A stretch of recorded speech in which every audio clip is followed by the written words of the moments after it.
10, 9 और 8 ये तीनों क्लास के बच्चों के लिए वीडियो है और मोस्ट पावरफुल वीडियो है इस वीडियो को एकदम लास्ट तक देखना और बहुत अच्छी तरीके से सुनना।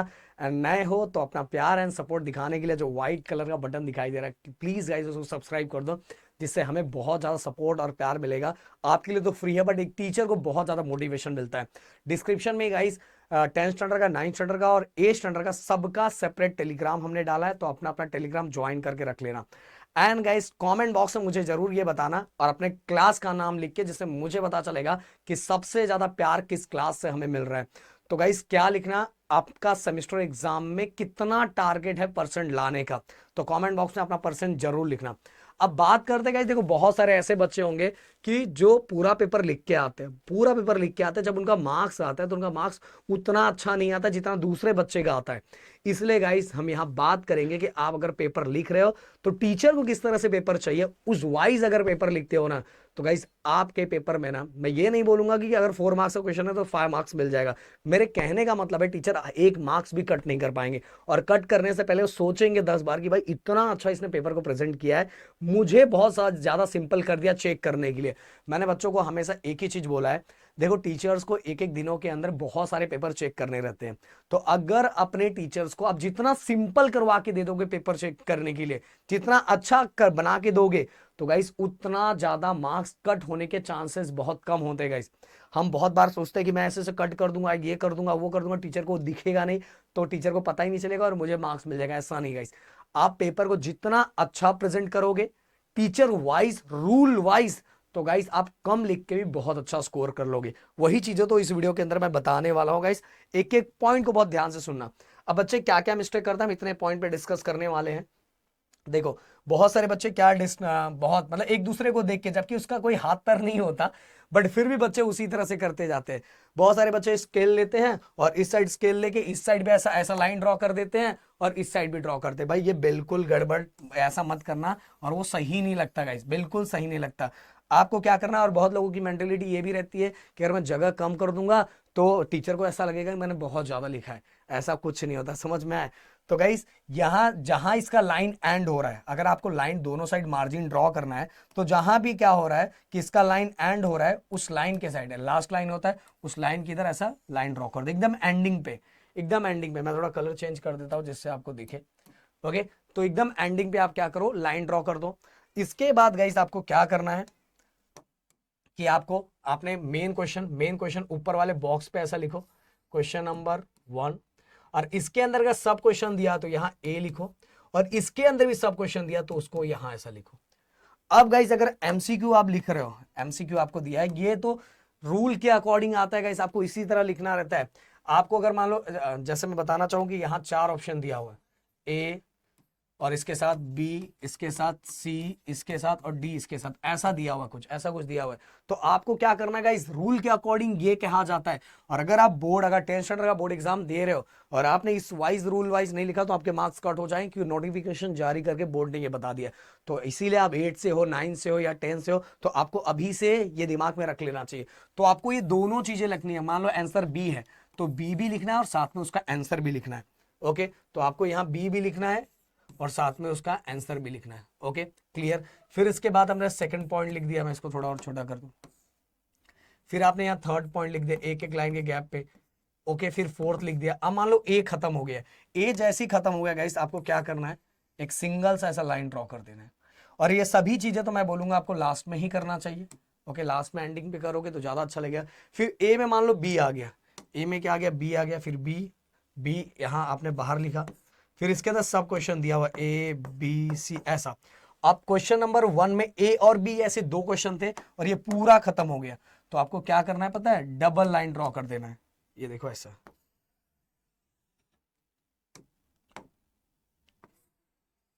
और कुछ और पॉइंट्स मैं बताऊंगा उसको ध्यान से सुनना गाइस। तो आपको डबल लाइन इस तरह से ड्रॉ करते हैं, इससे टीचर को डायरेक्ट समझ में आ जाएगा कि आपका पेपर खत्म हो गया है। ओके, अच्छे से 2 लाइन ड्रॉ कर देना।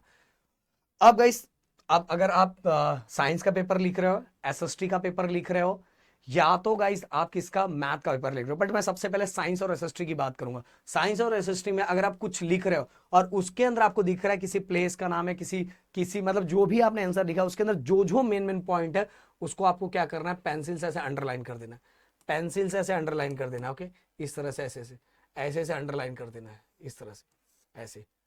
और ये अंडरलाइन करने से क्या होगा कि आपका वो डायरेक्ट आंसर टीचर को दिखाई देगा, और वो पॉइंट मेन मेन दिखाई देगा, तो टीचर पूरे क्वेश्चन पढ़ने वाली भी नहीं है। डायरेक्ट मेन मेन पॉइंट दिखाई दिया और डायरेक्ट पेन ऐसे ऐसे चलेगा। समझ में आया? बहुत सारे बच्चों का ये रहता है कि सर मेरा हैंड राइटिंग अच्छा नहीं है। सर देखो गाइस, हैंड राइटिंग अच्छा आपका टाइपराइटर जैसा नहीं है तो भी चलेगा, आपको पूरे उतने ही मार्क्स मिलेंगे। बट गाइस, कट और शट नहीं होना चाहिए, मतलब कि नीट और क्लीन होना चाहिए। ये नहीं आपका आपका जैसा हैंड राइटिंग है वैसा ही रखो, हैंड राइटिंग चेंज करने जाओगे तो स्पीड कम हो जाएगा। आपको नीट और क्लीन रखना है, मतलब साफ सुथरा रखना है।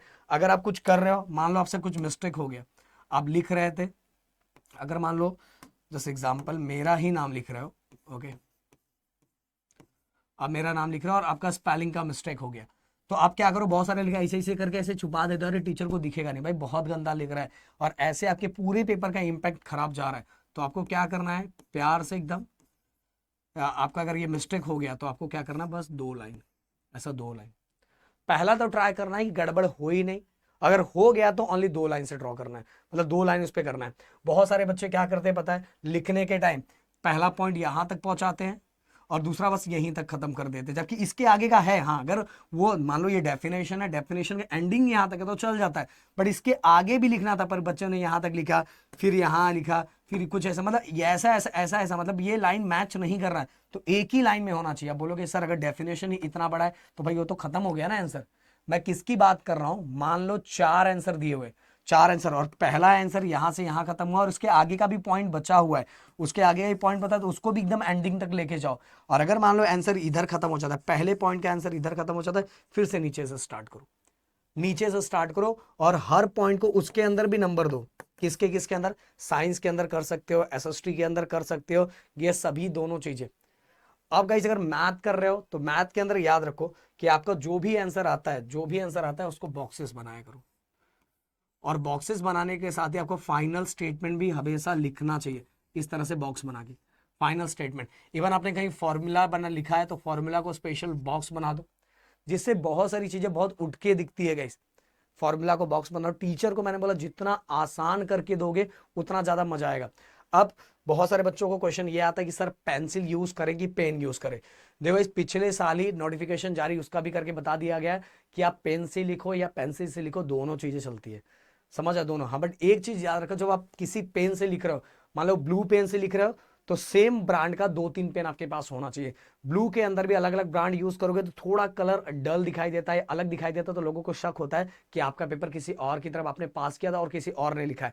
इसीलिए गाइस, आपको पेन यूज कर रहे हो तो सेमी ब्रांड का 2-3 पेन यूज करो। अगर इनकेस आपका पेन खत्म हो जाता है तो आप क्या कर सकते हो, फटाक से उसी ब्रांड का पेन यूज करोगे तो आपका कलर बिल्कुल चेंज दिखाई नहीं देगा। ये पता चला कि देखो ब्लू में भी थोड़ा डार्क ब्लू होता है, लाइट ब्लू होता है, हर पेन का थोड़ा अलग अलग होता है। ब्लू से भी लिख सकते हो, ब्लैक से भी लिख सकते हो, आपके ऊपर, आपको जो ज्यादा अच्छा लगे।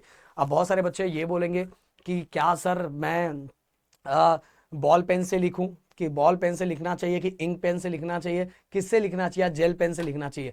देखो इसके पीछे का भी कोई रूल नहीं है।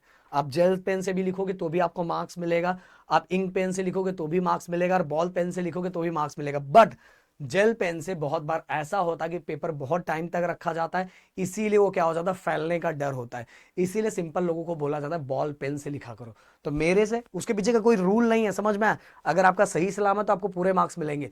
बट अगर इतने सालों से हमने देखा है, इतने सालों से हम यही चीजें बच्चों को समझा रहे, बता रहे, बिना मतलब कौन मार्केट में ये उठा के लाता है कि अगर आप जेल पेन से लिखोगे तो आपके मार्क्स कट हो जाएंगे, ऐसा कुछ नहीं है। क्यों बोला जाता है जेल पेन से नहीं लिखने के लिए, उसका रीजन मैंने बता दिया।